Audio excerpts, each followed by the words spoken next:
আসসালামু আলাইকুম গাইজ, কেমন আছেন আপনারা? চলে এলাম আমি আপনাদের সাথে জিএস হ্যাপিনেস থেকে নতুন আরও একটি ব্লগ নিয়ে। আর হ্যাঁ, এই ব্লগে থাকছে আপনাদের জন্য নতুন নতুন অনেকগুলো চমক। যতবার কইবার লাগিয়ে আমার জামাইদারে যে আর সারপ্রাইজ দিও না, আর সারপ্রাইজ দিও না, ততবারই আমার জামাই মনে হয় সারপ্রাইজ দেওয়ার লেগে আমার মাথার উপর উঠা নাচবার লাগে। মানে বুঝি না যে এই বেটা কি চাইতেছে আমার কাছ থেকে। একবার এমন এমন এক একটা হার্ট অ্যাটাক দেয় যেটা কিনা হাত ধরে পলাবার মতন সময়ও পাই না। দেখেন গাইজ, কয়টা দিন যাইবার না যাইবার আগে আমার জামাই আমার এমন একটা সারপ্রাইজ দিয়া দিচ্ছে যে মনে হইতাছে যে এখন আমি খুশিতে কি নাচমু না আসমু না কানমু কি করবো কিছুই বুঝবার পারতেছি না। কত বড় লাগে সেটা গুছাই নিছি কোন তো গাইজ। এইরকম করলে কি ভাল লাগে?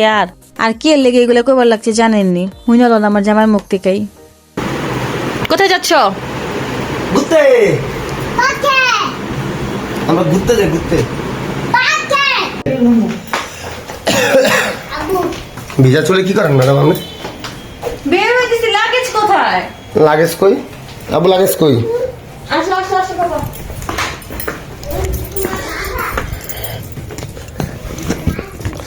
আরে বাবা, হেভি ওয়েট বানালেছে তো আজকে লাগেজটা। মানে গাইজ, আমার ডিপ্রেশনের লেভেলটা দেখছেন আপনারা। ঘুরবার যাইতাছি বাট লাগেজ তুই যাইতাছি গা। আই রে, এইরকম যদি প্যারা দেয় তাহলে কি আর মানুষ কি সুস্থ থাকবার পারে নাকি? তার উপরে লাগেজ তোরা কয় হেভি ওয়েট হইব না কে লেগা? হুটহাট রেডি হইয়া জটপট যাক বসছি সেটাই তো অনেক। তারপর ওইখানে যাই না দেখতে হইব যে কোনটা লাগবো কোনটা লাগবো না। যা পাইছি সামনে লইয়া লইছি আর কি। হুটহাট যদি প্ল্যান করে লাগেজ তো একটু টানতেই হয় গাইজ, কি করেন আপনারা? আর তারপরে এই জায়গায় আয়া পড়লাম, এই যে টার্মিনালে, বাস টার্মিনাল এইটারে নাকি। এখানে আমার খালারা ওয়েট করতেছিল। মানে হইতেছে মানে আমরা একলা যাইতেছি না, কইলাম না যে এই ব্লগের ভিতরে সারপ্রাইজের উপরে খালি সারপ্রাইজ পাইবেন। একা যাইতেছি না, এখানে পোনা পানি যা আছে আমগো সবই লইয়া লইছিলাম যাওয়ার জন্য। আর তারপরে চাইয়া দেখেন এখানে আমার খালা একটা গু কালার জামা পরে লইছে আর আমার বাবাটা এখানে ঘুমাইতেছে। তারপর আবার একটু আমাকে আদরও করে দিতেছে। এত বড় একটা টিপ দিতেছি বইলা কথা, একটু আদর তো করবোই। তারপরে আমার পোলার খিদা লাগছে দেখা খাইয়া লইছে। আর আমার খালার তো আমার পোলার উপর থেকে চৌকি লড়বার লাগতেছে না। ওইখানে ওনার জামাই রাগ করে বইসা রইছে। আমার পোলার এত কি লেগা দেখবার লাগছে, হাতেরে ফালাইয়া হাতে যাইতেছে আমগো লগে, হাতের কোনো দামে দিতেছে না আমার পোলার লইগা।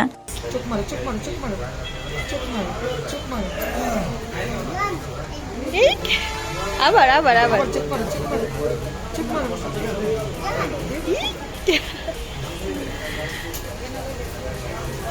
আর গাইজ, আপনারাই কন দাম দিব কেমনে? যদি প্রেমিক পুরুষ থাকে এত সুন্দর তাহলে কি আর জামাইকে কি আর ভালো লাগে কন? আমার পোলারা দেখেন কেমন করে চোখ মারবার লাগছে। আর আমার খালার তো একদম প্রেমিক পুরুষ এটা। আর এখানে তো আমি সময় গুনতে গুনতে অজ্ঞান হয়ে যেতেছিলাম গাইজ যে কখন বাঁচাইবো। কারণ আপনারা সবাই জানেন যে আমার আবার ধৈর্য নাইগা।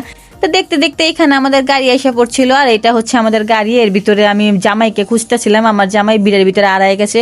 পরে ফাঁকফু করতে চাই আছে, দেখি যে আমার জামাই ওই মাথার ভিতরে আমগো লাগেজ ভরতেছিল, মানে হচ্ছে লাগেজ বক্স উঠাইতেছিল। এখানে আমার খালায় দাঁড়ায় রয়েছে। আমার খালায় দেখে লাইছে আমার জামাই কোনখানে, বাট আমি খুঁজে পাইতেছিলাম না। আর আমার খালারে তো খুঁজে পাওয়াটা ব্যাপারই না। হ্যাঁ, গু কালার একটা জামা পরছে। এই জামা পরে এই তো মনে করেন নিজের নায়িকা নায়িকা ভাবতেছে।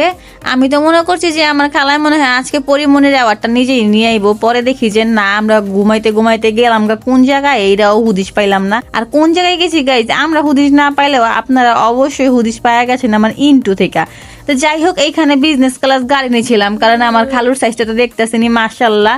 যদি স্লিপার নেই তাহলে আমার খালার জায়গা হইব না। লগে দুইটা বাচ্চা লইয়া আমরা যদিও মনে করেন যে চিকনি হয়ে যাইতো, দুইটা বাচ্চা লইয়া একটা পায়ের কাছে একটা মাথার কাছে রেখে আমরা রেডি হয়ে যেতাম। এইখানে আমার ছেলে তো একদম পুরা শেখ সাহেব বইছে আছে। তো যাই হোক, এইখানে আমরা আর স্লিপার কোচ এবার নিলাম না। আমার খালা আর খালুর স্বাস্থ্যের প্রতি মেহরবানি খাইয়া আমরা আজকে স্লিপার কোচ বাদ দিয়া গেছি, বিজনেস ক্লাসে আয়া পড়ছি। আর আইতে আইতে দেখে যাও মা এটা কি, এনে দেখি ফুড বেলিতে নেমে গেছি আমরা। আর আমি তো মহা খুশি হয়ে গেছি গাইজ খাওয়া দাওয়া করার লেগা, কারণ কোন বেলা থেকে না খেয়ে আইছি। মনে করেন গাইজ, এখানে আসার জন্য এমন পরিমাণে সারপ্রাইজের উপর সারপ্রাইজ আমার জামাই দিতেছিল। দেখেন চেহারাটা হুগাইয়া কাট হয়ে গেছে।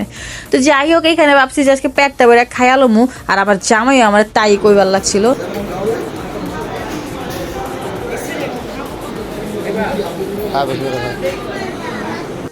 তো আলহামদুলিল্লাহ খাওয়া দাওয়া শেষ করে সবাই এখানে অপেক্ষা করবার লাগছি। আর আমার ছোট ভাইটার অনেক বেশি কষ্ট হইতাছিল, কারণ ও বাঁচি উঠতে পারে না, মুখটারে সারাক্ষণ নোমাল দইরা বসে আছে।